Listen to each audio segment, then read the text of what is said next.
My name's Tim Horlock. I'm the vicar here at St Andrews, Chorleywood. I'm standing outside Hillside Church, just a stone's throw from St Andrews, at this building right at the heart of our community, to relaunch the fundraising initiative to purchase these unique and historic buildings from the Baptist Union.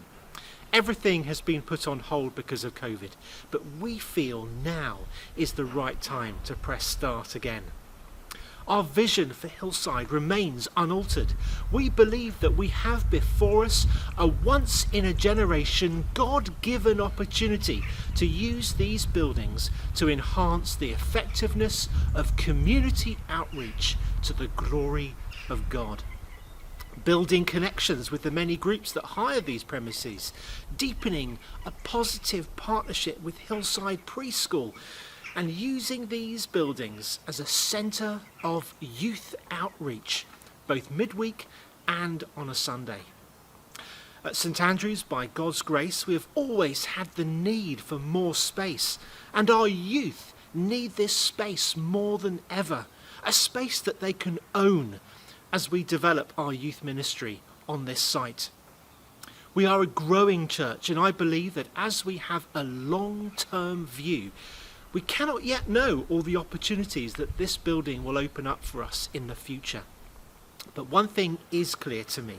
With such a close proximity to St Andrews, future generations will give thanks to God for us as we chose to seize this opportunity to sow into the ministries of the next generations as we invest for the future.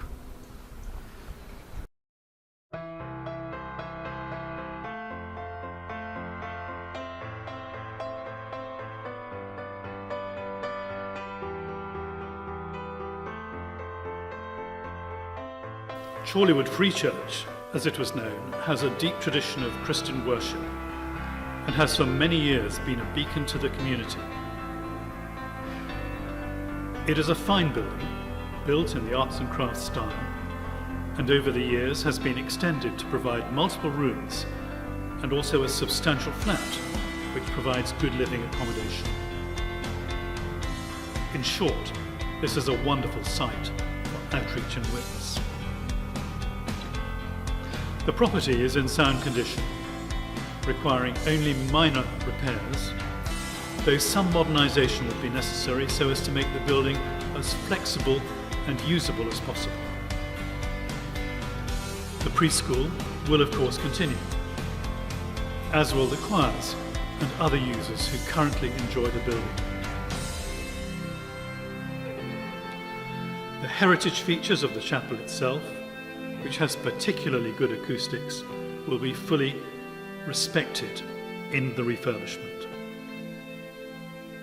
All this will provide great space for worship, for arts, and for many other uses. I'm really excited about this opportunity to do something very special for future generations, as well as for our church and community today. Do you know, at St Andrews we've got this wonderful history of great generosity in our church family. We've raised well over £1 million in the last 15 years for major refurbishment and extension of this building here in 2006, and then more recently to update what we now call the bridge. Today we're asking our church family to think and pray as to what it might be possible for you to give. Now, I well understand all the other pressures and demands on money, and particularly so at the moment. We'll be having a Pledge Sunday on the 15th of November, and more details of that will follow. Over the next few days, we'll be sending out to you all a copy of this updated brochure. And I'm able to tell you, and delighted to tell you, that we already have a small number of generous pledges and gifts that have already taken us beyond £50,000 on the way to what we need to raise. We thank God for that. It's a great start. Please read the material we've prepared and prayerfully consider what you might be able to do. Now, it goes without saying, the Wardens and PCC are 100% behind the project. So my hope now, with Tim, is that you'll join us in getting behind this great project for the next year, for the next 10 years, for the next